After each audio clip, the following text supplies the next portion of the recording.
Jamuna garments training সেন্টারের পক্ষ থেকে আমি রাজু খান আপনাদেরকে স্বাগত জানাই। আমি আজকে আপনাদেরকে দেখাচ্ছি ওভারলকের সাইড সিয়াম কিভাবে সেলাই করতে হয়।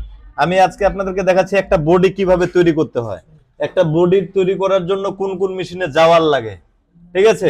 একটা বডি তৈরি করার জন্য প্লেন মেশিনে কাজ আছে, প্লেন মেশিনের অনেক কাজ আছে, প্লেন মেশিন, তারপরে ওভারলকের কাজ আছে, তারপরে ফিট অফ দার কাজ আছে, কাঞ্চার কাজ আছে, হ্যাঁ সব রকমের কাজ আছে।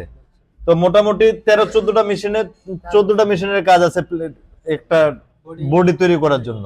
ফ্যাক্টরির ভিতরে যে কাজ করে, হ্যাঁ কেউ শুধুমাত্র সিঙ্গেল ফ্লাই জয়েন করে, কেউ ডবল ফ্লাই জয়েন করে, কেউ আপনার লেগ হ্যাম সেলাই করে, কেউ ওভারলকের সাইড সিয়াম সেলাই করে, ফিট অফ দার ইনসিয়াম টপ স্টিচ দেয়, ব্যাক ইউ সেলাই করে, ব্যাক রাইস সেলাই করে, ঠিক আছে।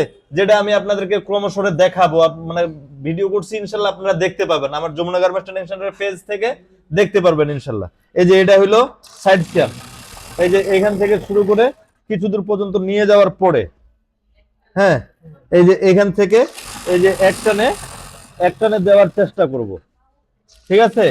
এই যে এটা হলো সাইড সিয়াম, এই যে দেখুন এটা হলো সাইড সিয়াম, বুঝতে পারছেন তো? আপনাকেও ঠিক এইভাবে সেলাই করতে হবে। Thank you.